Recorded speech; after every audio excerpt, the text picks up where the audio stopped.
We're good to go. Hello, hello. Hello, welcome back. It's been a while, but there's a reason why, right? End of year, end of academic year, reports, saying goodbyes. I'm not done yet. I still have I some. am. I still have 3 days with the kids and then 1 week of extra work. But yes, it's been a year. Pretty. You have one more week after the kids are done? Yes.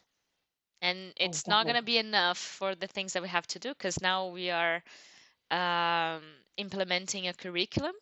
The school bought a curriculum, and Mm-hmm. now we have to actually reorganize things Uh-huh.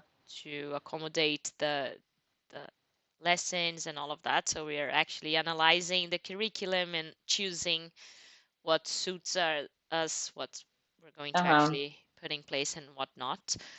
And we are starting with just some areas, not all Mm-hmm. subjects. Good, because otherwise it would be insane. Uh-huh. So we need time to actually do that to check the subject and all of that. But Yeah. I'm happy. We just need time, so it's good that we have that extra week. Yes, should we Um, introduce ourselves? Because it's a long time. it's been Hi, I'm such a long. Vanessa. I'm Débora. Hi. If it's the first time you're watching us, we're both from Brazil. We're both born and Yes. raised in Brazil. Uh, I'm And working, started teaching in Brazil, both of us. I think that's very yes, important. yeah, we taught for a A while in while. Brazil. And then same year we moved, we had our paths apart. Yes. Vanessa moved to the US and I moved to Portugal. And we have been teaching in um, different contexts, but Yes. we still with the same passion and still loving And to it's been eight discuss. years. It's It's been been eight eight years. years. I'm almost there. Mhm. I'm almost, Yeah. uh, Mhm. yeah. But today we're going to talk a little bit more about special needs and not just special needs, but differentiation. So, this is something that we have to make ourselves clear. Differentiation is not just for kids that have special educational needs. Differentiation is for everyone, Yes. but not the same not in the same way. Of course, if we have a kid that has a special educational need, the strategies that we're going to use are going to be targeted in a different Hmm. way. They're always going to be there because they are needed. Hmm. But we differentiate based on the needs of the students and Yes. not just the special ones, right? Uh, I so, just remembered, I last week I had a conference. I participated in a conference that it was all about differentiation. And look at me here, like, oh, differentiation. And I'm like, oh, I oh, just went to a conference about that. Isn't it crazy? I wonder why this is happening. But one of the things that is in the speech of teachers nowadays is that uh, that is needed. We are receiving lots of kids with different profiles in our classrooms, and Hmm. we have to address their learning needs, right? And Yes. differentiation comes with a heavy weight sometimes, depending on the Hmm. teacher.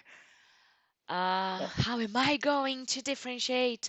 That's small talk in teacher's lounge, right? You have no Yes. idea. I have to prepare 8 different levels of activities in my classroom. Hmm. So if you're having to prepare 8 different activities, maybe something is not okay. And that's very good that you said that because I think it was the whole point of the summit last week, it was about um, if we have too many kids with like needs in the classroom, we should not be looking at each kid, but we should be looking at our teaching.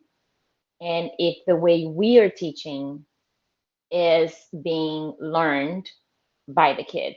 So I think that's what the big message for me coming out of it. It was like they talked a lot about the tiers of teaching. So like the tier Mm-hmm. one group, the tier two, and the tier three. Mm-hmm. And like in tier one, you should have like 70%, 70 to 80% of your class in tier one.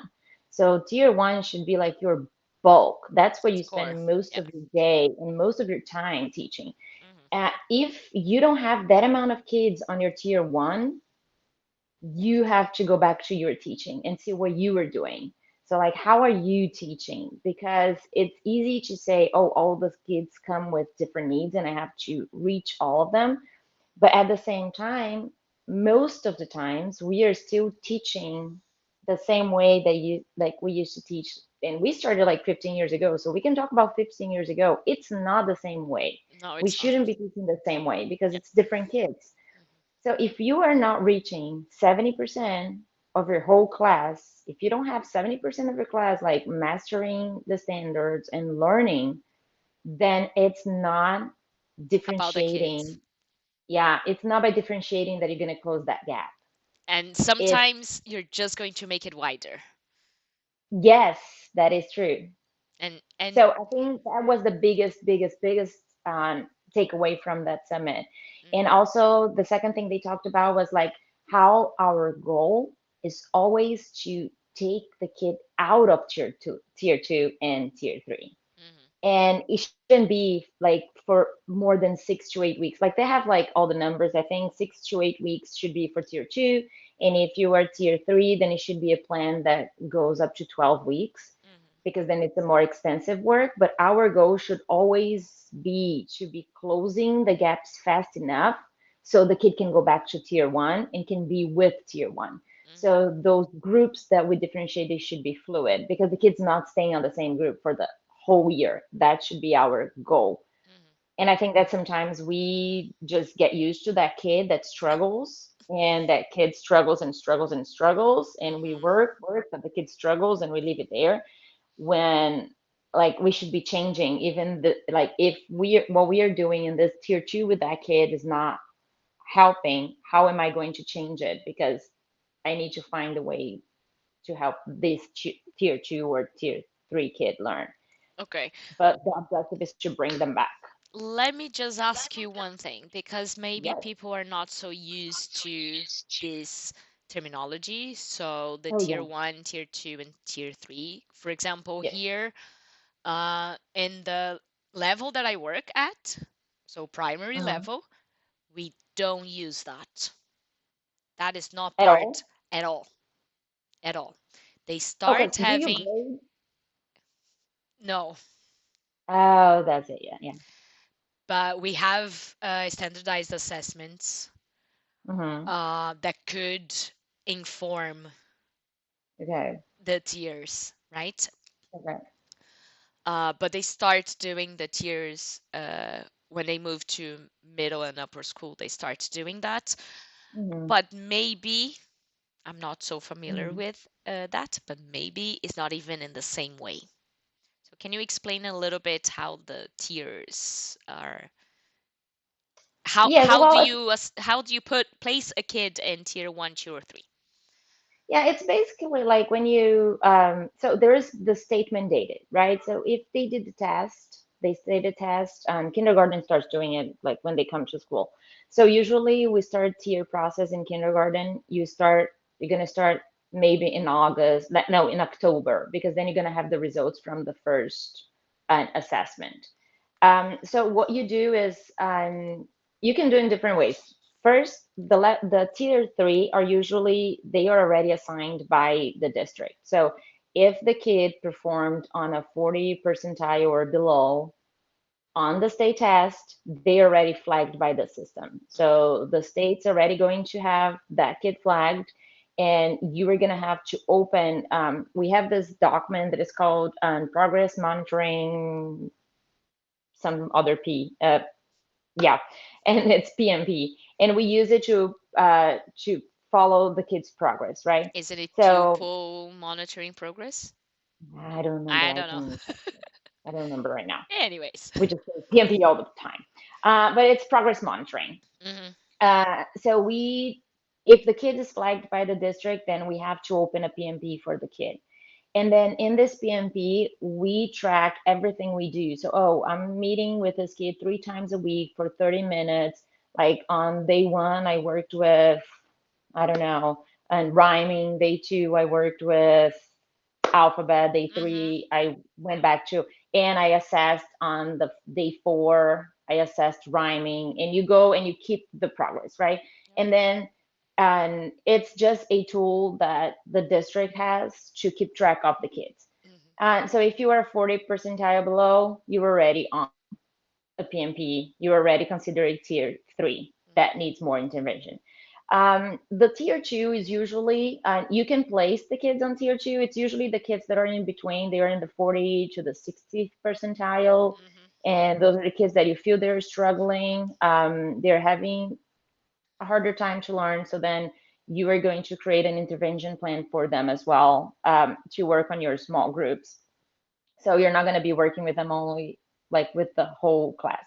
And Hmm. then the 70 percentile above, they are the tier one. So if you don't have a state assessment, like you would pretty much, it would be pretty much like your, like your formative assessments. So like this week, I worked on character setting and I don't know, character setting and problems in the story. And you have those kids that can even retell the story and they're fine. So those kids are going to move on. Then you have the kid that identify characters and settings, but they are still not sure and they don't understand there's a problem in the story. Yeah. So this would be your tier Tier two. two. So those would be the kids that next week you would call again and say, hey, let's create a plan. Let's learn together more about that. And you would Hmm. work on that. So like the district has all the programs and all the things that we can input information and we can track um, the progress of the kids that are higher risks. That's Hmm. how they call Yeah, it. yeah, yeah. But if you don't have it, like if it's not like a place where standardized assessment would be, like I in my classroom, I would consider that. I would, because it's something that we do, and here the usually like the tier two should take, which are the kids in the middle. They should be, you should work with them like for 4 to 6 weeks. It should be, you should go back to the standard that they are lacking. So that's why it should be something very fluid, Hmm. because you should be focusing on standards that are the needs for that kid. Yeah. The thing with the standardized tests here, like there are lots of things that I do not like, but as a teacher, like there are lots of things that when we get the report, you say, this kid, not so much. I don't know how this question is being asked. And we, like last year, I think in December, most of my kids could not talk about like front cover, spine, and back cover of a book. Like, Yeah, really? yeah. They all know what it is. Like, so I don't know how the question was being asked. So I'm Hmm. not going to pay attention to that. But one good thing about the standardized tests is that they break it down by standards. Yeah. So their questions are broken down by standards, and you can see like, and your kid in the classroom, and if they perform in a way they're like, yes, it does make sense. Hmm. So you can focus on that standard, and that's why you should be fluid. And And I think it changed. Yes, ask.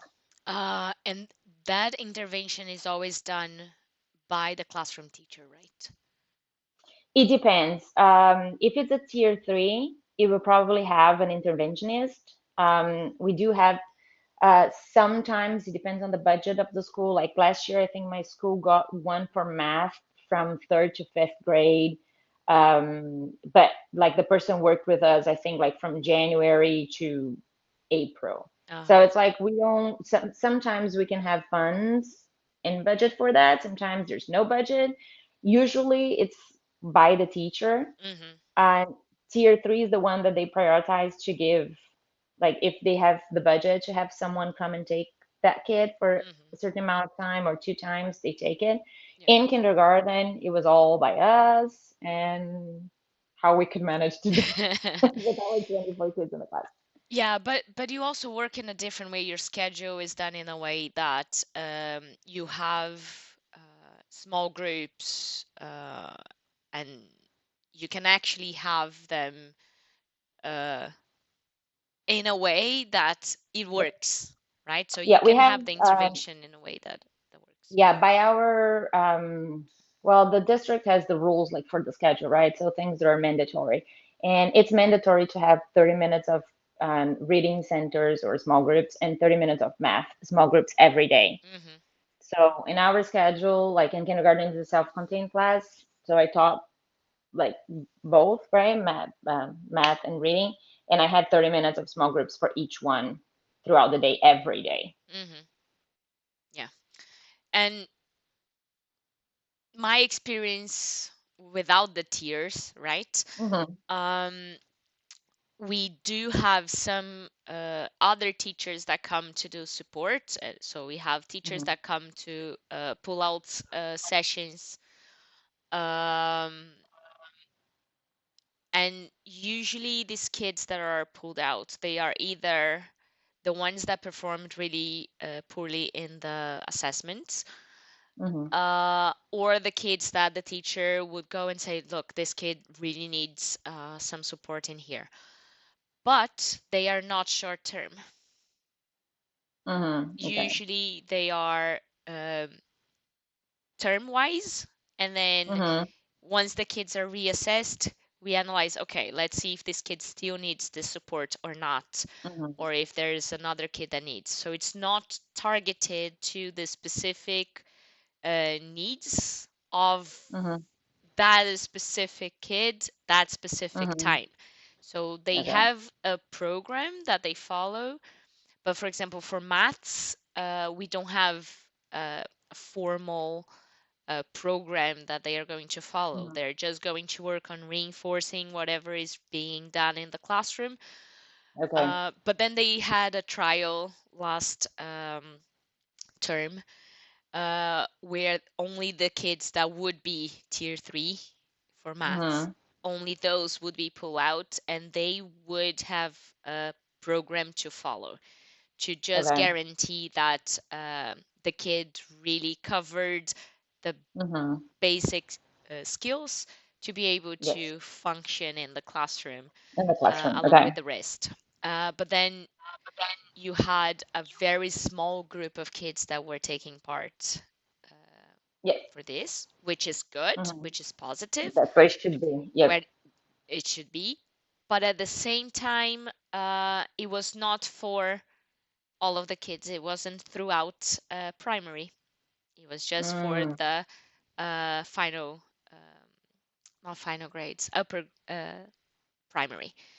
Uh-huh. Okay. So in a way, you're solving one Yes. problem, but you're not tackling where the problem starts, right? Yes. Because it starts when they're younger. And Yeah. if But you, usually they focus on upper grades. It's third and fifth, third through fifth. yeah, That's where they are going to focus all like their resources and money, hmm, and they rarely come to the lower grades. which, on like my perspective, it makes no sense, right? Because Yes. the earlier the intervention comes, Mm-hmm. the easier it is for the kid to follow and actually be tier one, as you're calling it, right?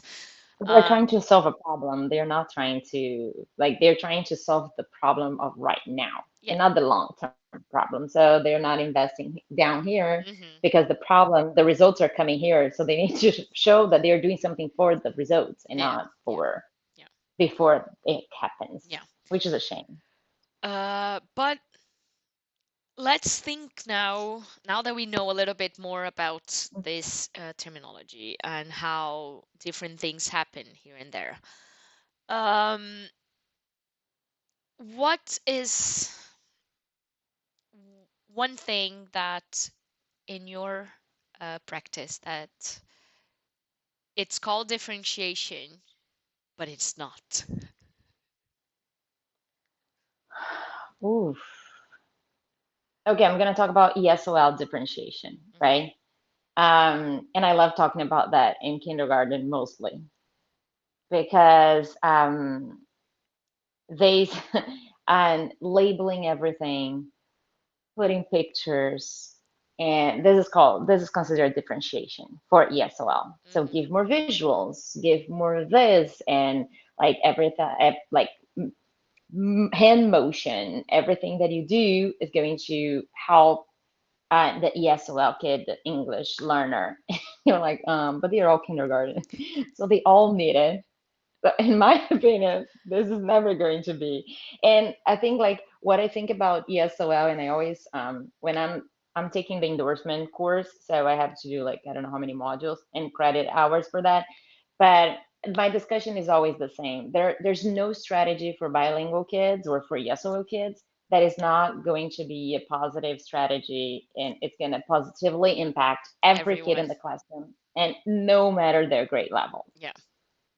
because you might have some other kid that, well, they're not ESOL, but they have never been exposed to that like vocabulary before, Yeah. or so like focusing on vocabulary and teaching vocabulary first and like background knowledge. There's so many strategies for ESOL kids that in my opinion they should be part of your regular practice Mainstream. anyways, They should be all the time. mainstream. Yeah. Yeah. That's interesting. What Um, did you have in mind? sorry, you broke down a little bit. Oh no, I asked what did you have in mind when you asked me the question. Um, okay, so when we think about differentiating by amount, so one kid is going to have 10 word problems while the other kid's gonna have 5. Uh, if it's the same word problem, exactly the same, the difference is only the amount, that is not differentiation for me. Mm-hmm. Because if the kid struggles to understand, you need to scaffold and actually give the tools that the kid needs to, first of all, understand, do with you, do with you again, Mm-hmm. and then try to do independently, right? Mm-hmm. If you're just giving them less because they're going to take longer to struggle and they're not going to be able to Uh-huh. cope with 10, then uh, you're just, no. Agree. So this is one of the things that sometimes I feel, for example, you mentioned before the use of teachers pay teachers, right? Uh-huh. And ready-made activities and that. Yes. Here, around here, people use Twinkle, and you Okay. also have Twinkle US. Yes. If you Yes. I open, have never used, to be honest.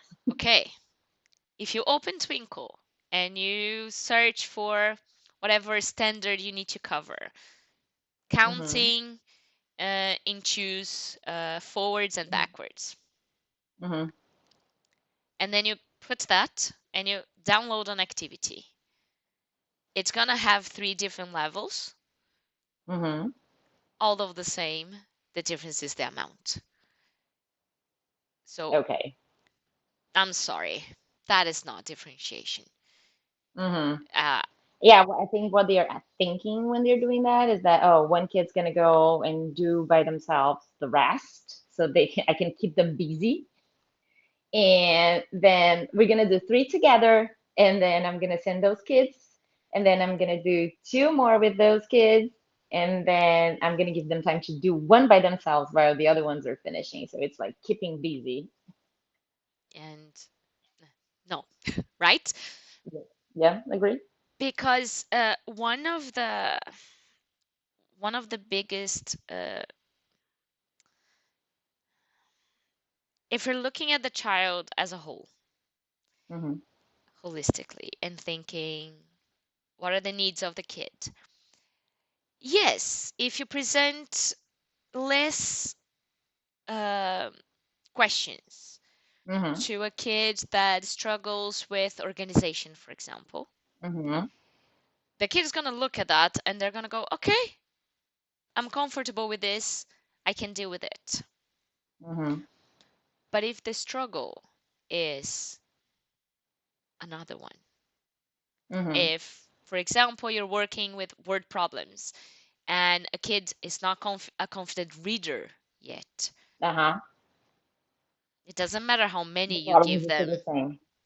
right? The struggle is still going to be the same. So you need to be able to Yes. support these kids. You need to be able to Mm-hmm. scaffold their learning Yes. so they can actually Yep. access that knowledge, right? And Mm-hmm. show their understanding. Yep. Um, and it's difficult for some people to understand that. Oh, for a lot of people. One of the things as well is the way you present the work, right? Mm-hmm. Sometimes saying that an activity that has a little emoji on it is child Mm-hmm. friendly, but it's full of text. No, it's not child Mm-hmm. friendly. Oh no, but I'm using a font that is easier for them to read. Yeah, if a kid Mm-hmm. cannot read CVC words, no, right? Uh-huh. So I think the main mindset that needs changing Mm-hmm. is that differentiation is about allowing kids to show their understanding in different ways. Yes. And also presenting it in different ways. Because there are kids that you're gonna have in your classroom that they are going to understand it the first time they say it. And like I do differentiation even in whole group. So you have the whole group, and you can ask a question to one kid one way, and you can ask a question the other way Yeah. to another kid. Like you can tell them you're gonna answer those 10 problems, and these problems are about whatever and whatever, and you can send the kids away, and then you can call four of the kids and say, hey, come here, can you please tell me what you need to do, because these kids, they need to restate what they have to do Mhm. so Mhm. they know what to do, but the other ones don't need to do that. Yeah. So it's not just about it's how they receive it and how we show it. Yeah. And but you only know that if you know your kids. And I think it goes back to something that is actually knowing the kids. That, Mhm. like, for me, the best teacher is the teacher that can bond, that can create bonds with the kids. Like the teacher that can create these connections with the kids. They are amazing teachers, not because they know everything, but because they know that kid so well that they know how to say things to that kid in the way that the kid's going to understand Mhm. what they need, you know? Yeah. Some you mentioned the thing about the question, and Mm-hmm. it's not because I'm asking one kid in a different way than I'm asking the other that they don't need to have access to both ways and Mm-hmm. be exposed.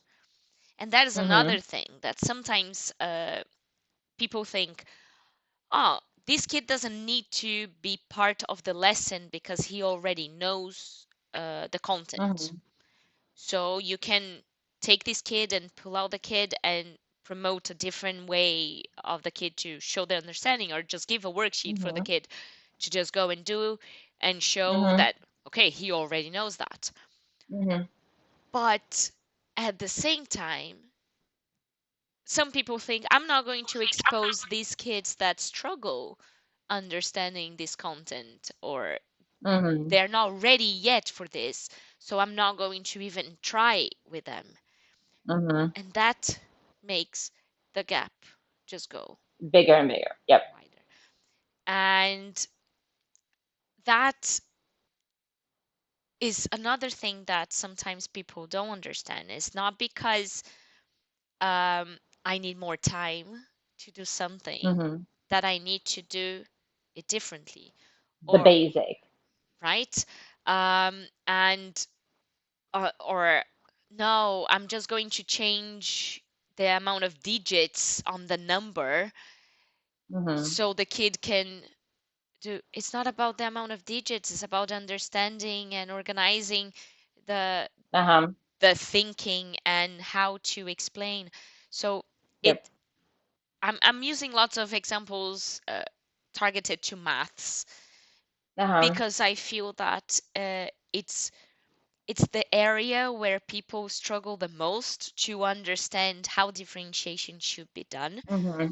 Because, for Yep. example, if you think about language and you need to differentiate the work for the kids, usually you scaffold the work in a way that everybody's going to Mm-hmm. access and be able to um, do the activity and show their understanding in different Yep. ways already, but they're accessing Mm-hmm. the same content, they are accessing the same standard, and they are Mm-hmm. just showing it in a different way. So, for example, if they need to do reading comprehension for the Mm-hmm. most able kids, the uh, Mm-hmm. not most able, I hate when people say that, but uh, when Yes. they are already, The high flyer ones. yeah, Yes. when The they're on Yep. the at the level, They you're have going to mastered. ask them, for example, that they need to write the full sentence Mm-hmm. for that question, whereas the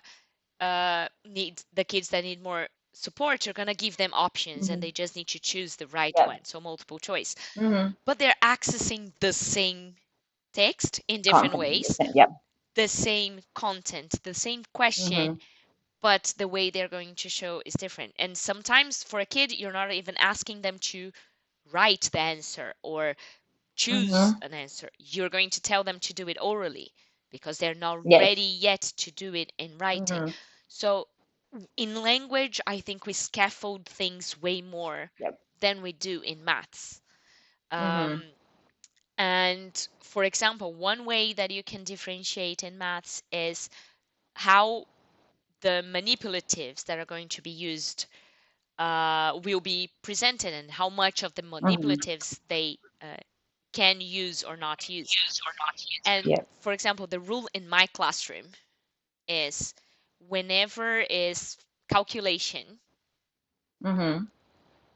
whenever it's not a formal assessment, because Mm-hmm. unfortunately they don't have access to manipulatives to do the formal assessments, which I think makes no sense if we're doing a CPA approach, concrete, Yeah. pictorial, abstract, Yeah. Yeah. but then the assessment is done all abstract. But anyways, Yeah. Yeah. um, but resources, manipulatives, they're always available for the students.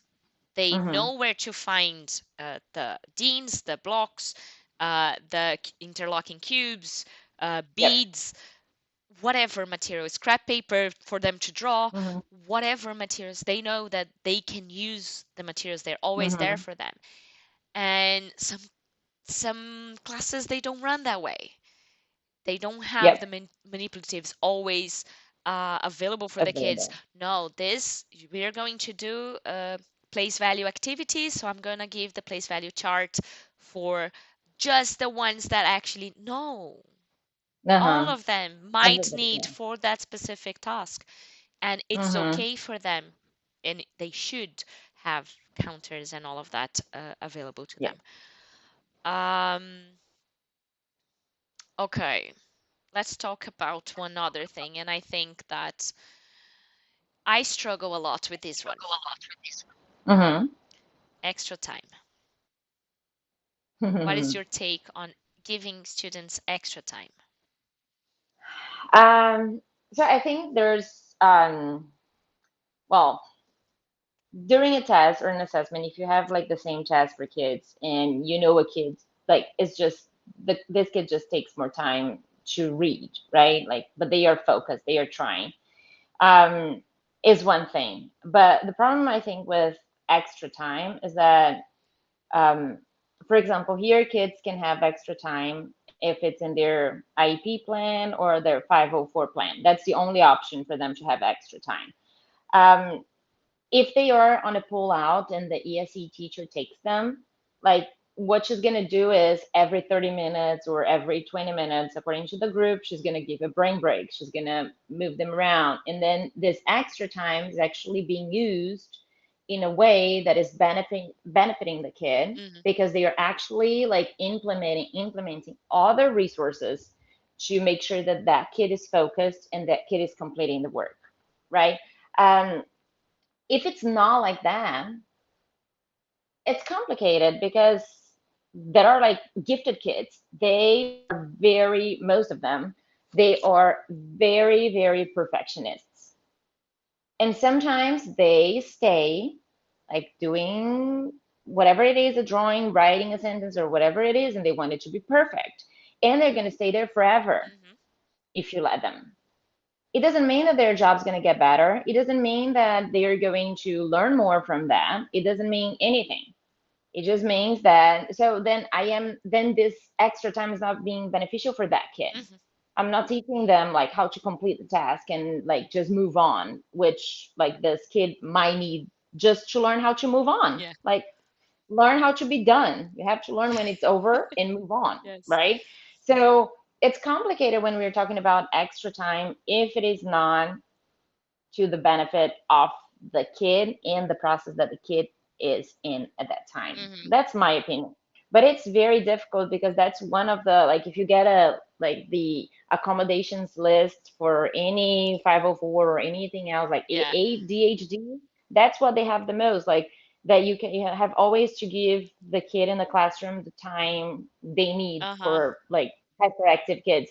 And I'm so sorry, but I'm not going to give you extra time for every single activity. If we are taking a test and I know you need to pause and walk around and then you're going to come back and finish your work, I will give you that time and I'm going to say, hey, go. But if we're doing a math activity in the middle of the day and you are not focusing and I'm giving you strategies, I'm giving you the timer, I'm giving you all the other things that we have in place to help you like learn how to deal with your disability, right? Like you, I think that's the whole process, is Mhm. teaching the kids how to learn, like How to manage. how how to manage their struggles, their needs, Yeah. because they're going to have that for the rest of their lives. Mhm. So if I am always a person telling them what to do all the time, they're never going to learn. So my goal with the kids that are in my classroom during the time they're in my classroom is, of course, age appropriate and whatever they, the challenge and what they can accomplish and not. But we are going to have some things in place that, well, you've got 10 minutes. Time is over. Like, and I'm putting the timer right next to you. And I'm going to call you three times during this 10 minutes. I'm going to pass by you three times and I'm going to say, are you on task? Mhm. Or do you need some help? But I'm going to, three times, I'm going to touch you during this 10 minutes. And if this 10 minutes you haven't accomplished your activity, you were thinking about whatever it is, and it's not something I'm going to grade. It's not, I'm going to write on the paper because I have a great communication with parents. And so I'm going to say, I was distracted during this time. That's it. Like, Mhm. don't have to send it back. You don't have to do it again at home. It's not an extra work. Yeah. It's for you to keep, like, to know what's going on in the classroom, Mhm. because I think it's important to talk to parents about that. But for the kid, do you think a 5-year-old kid is going to realize that I'm giving him 25 minutes to complete like a draw the character and setting on a paper from the book that I read to the whole class and everybody finished in 5? Like, Mhm. it's not beneficial. It's not going to do anything for that kid at that time. Yeah. That's not what we're trying to develop there. I saw a video. I don't remember the name of the psychologist, but he said giving extra time to ADHD people is just adding more time for them to struggle Yeah. because they don't perceive time the same way as neurotypical people do. So it's Hmm. just giving them more anxiety and not actually helping them. So he said, okay, so you are going to give them extra time like this. You're going to have a stopwatch. So they're doing the work. Whenever they need to stop because they reached their limit and That's another they time. need to Hmm. move around, they start the stopwatch. They go, they drink water, they wash their face, they have a movement break. Hmm. They come back, time is back. Then you add that to the end of the time that Uh-huh. they were allotted to. Yep. So I thought that was amazing. Brilliant. That's Yep. brilliant, right? Because then you're giving them exactly what they need. They have the exact same time that the rest is going to have Yes. because they are entitled to, but you're giving them the choice and the benefit of, okay, I need a break right now, and I'm gonna Mm-hmm. take my break. You Uh, were teaching them. you're teaching them, That's exactly. the whole point. You were Exactly. giving You're them a giving them a strategy. strategy that is doable and that Hmm. can be throughout life. They can use that throughout life, Yes. right? Of course. And they feel capable because when you give them extra time just for the sake of extra time, the other kids realize that they are getting extra time. And then they become socially separated from their friends Hmm. because everybody went to the carpet, but they are still sitting down on the table, Yeah. on the chair, and they are losing whatever else is happening Hmm. because you are not going to wait forever for them to. And it's like it becomes for the teacher, like it becomes that battle of like, is it fair for the 25 to wait while the other one? And that's what we hear from teachers all the time. Yeah. And it shouldn't be like that because that's not the whole Yeah. purpose of the differentiation for that kid with that specific need. Exactly. Um, I think we should wrap this up because we're Yes. already 40 minutes in. Um, Yeah. and maybe we can just do another one and share the research that we were going to discuss Yes. today about misinterventions. But we're going to leave that one for the next one. Uh, Yeah. and please let us know what kind of differentiation doesn't work for your kids, or one thing that really works and it's helping a lot. So I can just say one that I did last month with one of my Mm. students. Um, I work in big groups in the classroom, so they have Uh-huh.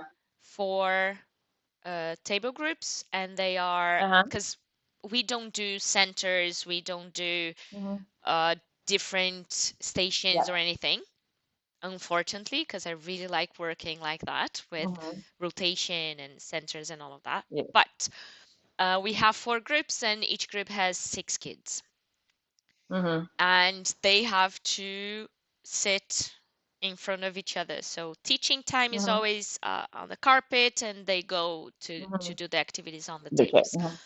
Um, and I had a kid that would never finish the work if she Mm-hmm. was sitting in a normal setting. Yes. So I separated her from the group. Mm-hmm. So she sits in the group, but Mm-hmm. she has her back to the rest of the group. So Mm-hmm. she's facing the wall. The Mm-hmm. wall, no, the teacher's desk. The rest of the class. Yep. Mm-hmm.